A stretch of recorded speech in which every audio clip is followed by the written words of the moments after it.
الترابيزه هو محتاج ايه؟ ياخد بالترابيزه في وشه على طول. اهلا بيكم معانا. انا ريهام وانا علاء. الحلقه اللي فاتت اتكلمنا عن الاختلاف ما بين الرجاله والستات، كل واحد ايه اولوياته، كل واحد بيفكر ازاي، كل واحد عاوز ايه من التاني. جالنا كومنتات على الموضوع ده هنقولها النهارده، والنهارده هنكمل موضوع الحلقه باخر حاجه ما اتكلمناش فيها، انك عايز ايه من الطرف التاني لما تختلف معاه، عايز ايه وقت الخناقه، يعني هي عايزه ايه منك وانت عايز ايه منها. خلينا نبدا بيك عشان الرجال قوامون على النساء. يعني انا مش عارف اشكرك ازاي بصراحه يعني، بس لا هو ليديز فيرست، اتفضلي انت الاول. ماشي اوكي. بصوا يا جماعه، احنا بنتكلم في الست بتبقى محتاجه ايه وقت الخلاف. بتبقى محتاجه ان الراجل يكون ذكي. يعني ايه راجل يكون ذكي؟ يعني الراجل يكون عارف امتى يعرف ان هو نقعد نتناقش في الموضوع وفعلا نتجادل مع بعض، وامتى فعلا الموضوع لا خلاص يتلم وهو يبقى عامل زي الاسفنج السفنجه يفضل يمتص يمتص يمتص. فهو ده محتاجه بتبقى يفضل يمتص بس يعني هو.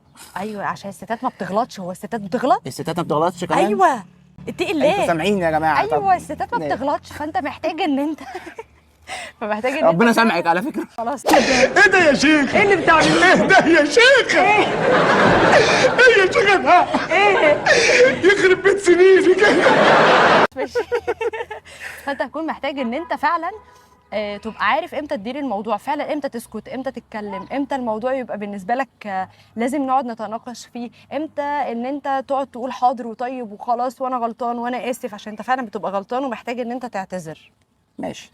طيب الرجاله عايزين ايه بقى؟ تمام، ده رايي وراي الناس معظمها. الرجاله عاوزين الست اولا لو هي غلطانه تعترف بالغلط، بس هي لو اعترفت بالغلط واعتذرت الموضوع هيخلص. عايز اقول لك اغلب الظن هيخلص، مش محتاجه حاجه يعني. بس الرجاله بقى اللي بتحب تزودها بصمت عقابي او بافوره، الحركه دي مالهاش اي 30 لازمه، لان مفيش حاجه اصعب من الاعتذار على البني ادم. البني ادم السوي انك تعتذر ده معناه ان انت خلاص انا اسف انا غلطان، فبعد انا اسف الامور لطيفه، بننسى المشكله والموضوع بمنتهى الحلاوه. اوكي. تاني حاجه واهم حاجه ان هي مهما كانت هو مثلا غلطان، تمام، ممكن تتعصب شويه، لكن الغلط مش مقبول. مفيش راجل عنده كرامه او راجل اصلا لو هي معتبره ان اللي معاها ده راجل او ان شريكها ده راجلها، بيقبل ان حد يتجاوز معاه. يعني احنا بنتكلم ان الراجل والست لازم يحترموا بعض، عشان هو الاحترام اهم حاجه ما بيننا، متبادله.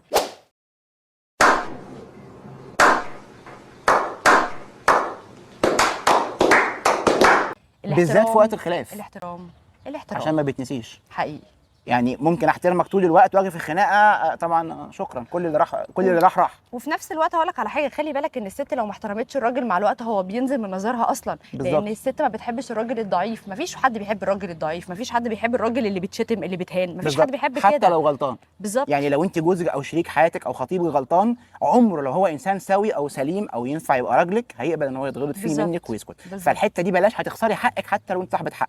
ده اهم حاجه. وكمان على سيره الغلط، اوعى تغلط في البنت اللي معاك او مراتك او خطيبتك، لان فعلا بتعمل شروخ ما بتتحلش. تاني حاجه بقى فكره ان انت بلاش يا جماعه تافوروا، يعني الرجاله بلاش تقلب الترابيزه. حقيقي تمام، الترابيزه. ويا ريت الرجاله تعترف بغلطها، يعني دي حاجه صعبه. انت عارف هو لما يقلب الترابيزه هو محتاج ايه؟ ياخد بالترابيزه في وشه على طول.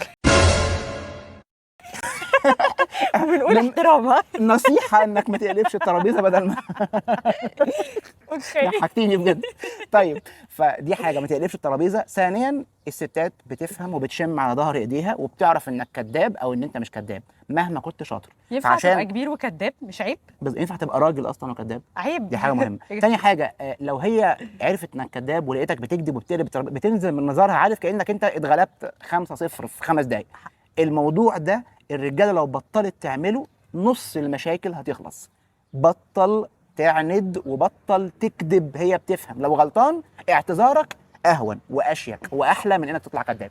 لانك انت لما بتقلب الترابيزه انت بتبقى عايز تثبت ان انت صح وخلاص، او ايا كان انا غلطان بس انت السبب في 1 و2 و3. لا يا بنتي، هو احنا مش داخلين في موضوع عشان نثبت مين الصح يا جماعه. هو المشكله مش مين الصح، احنا المشكله ان في حوار فاحنا عايزين نحله، وفي نفس الوقت ما يتكررش كتير. بالظبط. او ما يتكررش اصلا. يعني بالزبط. انا بشوف ان الغلطات ما ينفعش تتكرر كتير، لان هي لما هتتكرر كتير هي بتبقى بتوصل لحاله من البرود والفتور، واللي هو بقول لك ايه، اعمل اللي انت عايزه. زهقت منك. وانس ان هي بطلك تقول لك اعمل اللي انت عايزه، فهي رمت توبتك. بالظبط كده. ودي حاجه ما تفرحكش او تقول هي انا خلاص، لا ده مش هي، انت كده خلاص، انت كده اوت، انت كده بره الاهتمامات. حتى لو عندكم عيال فانت خلاص ايه، انت البركه بتاع البيت، انت بتيجي تاكل وتصرف اي تي ام يعني. دل راجل ولا دل حيطه. بالظبط. فانت لو حسيت انك بقيت كده انت السبب في كده غالبا، لانك ما عرفتش تقود الموضوع ده ان يفضل انت ليك وضعك ومكانتك، مش وضعك بالزعيق والخناق لا وضعك يا جماعه بالاحترام. عشان في رجاله فاكره ان الرجوله بالزعيق والخناق وقله الادب والصوت العالي، وانا قلت لك وانا عملت، لا خالص، انت كده مش راجل، انت كده ذكوري، وفي فرق بين الراجل والذكر. ده حوار، ده حلقه تانية بقى عشان هنزعل بالظبط. الناس مننا احنا. في ناس كتيره جدا بتخش طيب تقول اختصارا للكلام، انت محتاج ايه من الست وقت لما يكون في خلاف من نقطه واحده؟ واحد، انها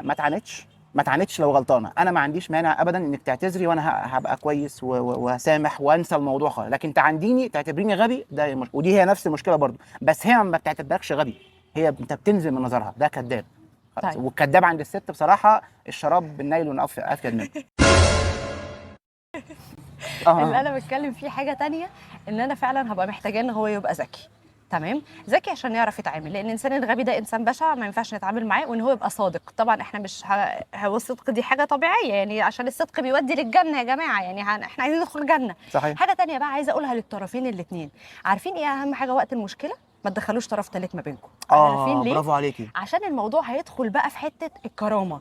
لو انا وانت عايزين نتصالح ودخل الطرف الثالث ما بيننا، هنقف في حته عند، وبدل ما بيبقى الموضوع صغير الموضوع بيوصل لشكلي وشكلك وشكل الناس، وانا اللي منتصر وانت المنتصر والكلام ده كله، مع ان كل الموضوع يخلص بكلمتين. بيفرق معانا شكلنا قدام الطرف الثالث، ده اهم من شكلنا واهم من المشكله. ما تدخلوش حد ما بينكم. صحيح.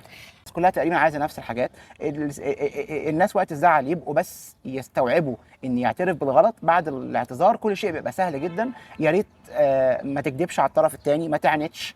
تمام. الست طبعا زي ما قلنا انها تبقى لسانها مهما كانت زعلانه الدنيا، ده راجلك، ما ينفعش تغلطي في راجلك، لان هو بيحس ان هو كده خلاص. انا بس في بوينت كومنت كده كان بالنسبه لي اناني شويه، كنت حابه ارد عليه معاكم، ان هو كان بيقول عشان كده خد الست اللي بتحبك. لا يا جماعه، خدوا اللي انتوا الاثنين بتحبوا بعض، انتوا الاثنين بتدوا وبتاخدوا، لان كل ما هو متبادل كل ما هو مستمر. لو انا اديتك زياده على اللزوم وانت فضلت تاخد ما بتدينيش، صدقني هيجي عليك اليوم اللي هبقى ولا هديك وهستخسر فيك اقل من اقل اللي كنت بديهولك. بالظبط كده. انت لازم يا تعيش لوحدك، ودي ما حدش بيموت من يعيشها لوحده، يا اما لو هتخش في علاقه او هتتجوز او هتحب، تحب حد بيحبك قد ما انت بتحب. واللي هو ده سيد البيت